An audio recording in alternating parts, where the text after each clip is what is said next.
Hello, I'm Kevin Steele. This is 1813 News, and we're joined, thankfully, by the 36th congressional candidate, our Congressman Brian Babin. Great to see you, sir. Great to be with you, Kevin. It's always good. And down here in Beaumont today, and I'm anxious to have some conversations about the issues of the day. Always a pleasure. 22 is going to be a big year. A lot of conservatives are really interested in sort of changing the tide that we've seen in the past. That will actually see some more maybe common sense legislation come into play. And, of course, COVID-19 and the variants thereof are a major concern. Now, what do you see as a broad, overarching question about the best things that we could see coming out of 22? Well, what I think the key word you just used was common sense, and we have not seen common sense coming out of the majority party in 12 months. In fact, it's incredibly not having common sense. Some of the policies we've seen have taken our economy and knocked the props out from under us. Banning permits for fracking on public lands. We've seen the result of that, and that is increasingly we have to import our oil and gas, and the prices of gasoline and fuel just going through the ceiling. That's what I was about to ask is about the prices and the supply chain issues.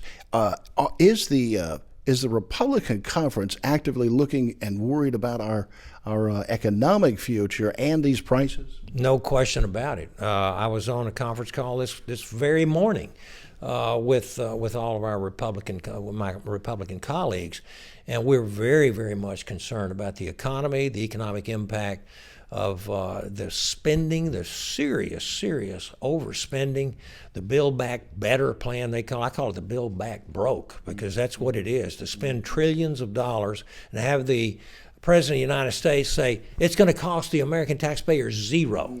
And when we know that wasn't true, and sure enough, the Congressional Budget Office did their due diligence and scored the bill, and we know it's going to increase the debt by at least $500 billion, and probably much more than that. So we have, consequentially, we've got the highest inflation rate we've seen in nearly 40 years. And the last time I saw inflation like this, I was in the United States Air Force under President Jimmy Carter, and we're seeing a repeat play, and I'm very, very concerned about that, and being able to get certain products. You just empty shelves, food prices going through the ceiling as well, and the COVID vaccine mandates, as you said, no common sense there. Only thing you can figure is that they want to keep giving people vaccines and giving them boosters, and that's it. In a couple of days, the Democrats and the complicit national news media will likely start talking about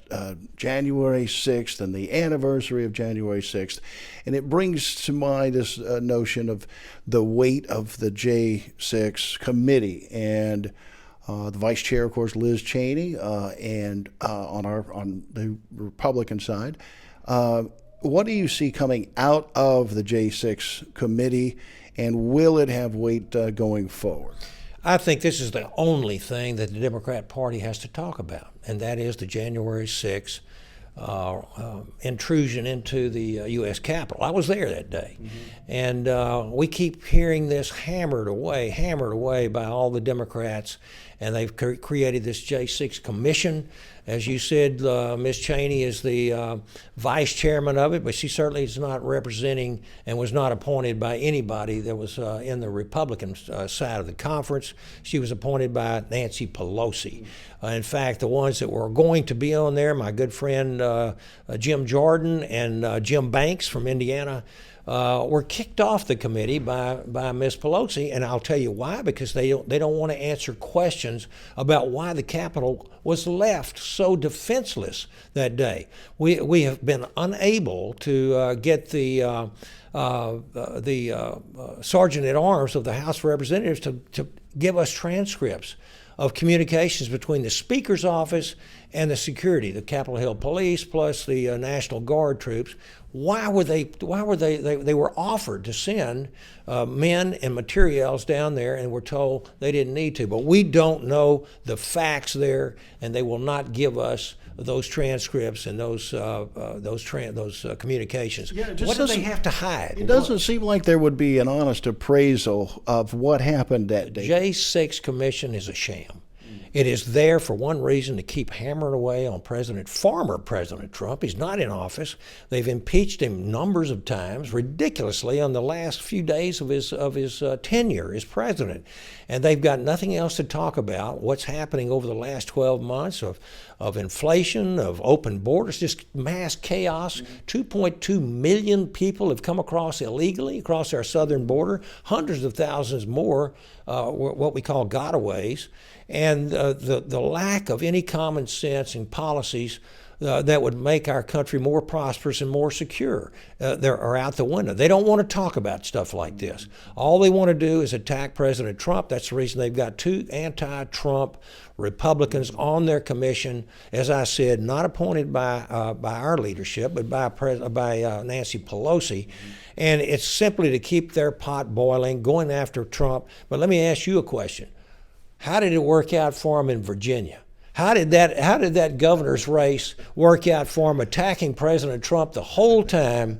And Trump's not on the ballot anymore. These are issues that the American people need to decide for themselves. Are you better off now, or were you better off under the previous administration? I think it goes without saying. We've got record unemployment. We've got a pandemic that can't seem to go away because the president keeps doubling down on his lockdowns and his mandates for COVID, and they're firing U.S. Marines, and they're taking national security people, our border security people, and firing them because they won't get. Yeah, it is absolutely egregious. And I will tell you this: I had COVID, Kevin, back in September, fully vaccinated. Where's my? I spent 37 years wearing a mask. I got no problem wearing masks. But I still got a breakthrough case. Many people are getting this. These vaccines are not fail-safe. They're not foolproof.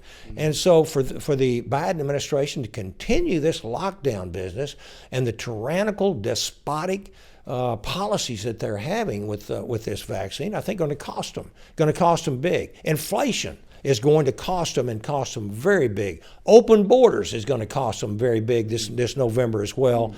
And this J6 Commission, I don't think, is going to work either. Maybe we'll see a national version of Glenn Youngkin's victory. Wouldn't that be? Exactly. Absolutely. I'll tell you what, nobody gave Glenn Youngkin a chance, a snowball's chance in Hades that he would win, and he won big. Always thrilling to talk with you, sir. Yes, Golly. sir. Thank you, Kevin. And we're so excited to have you as a congressperson for the city of Beaumont. Absolutely. This is, I was born and raised here in Jefferson County, and now I'm going to be representing the upper third of Jefferson County.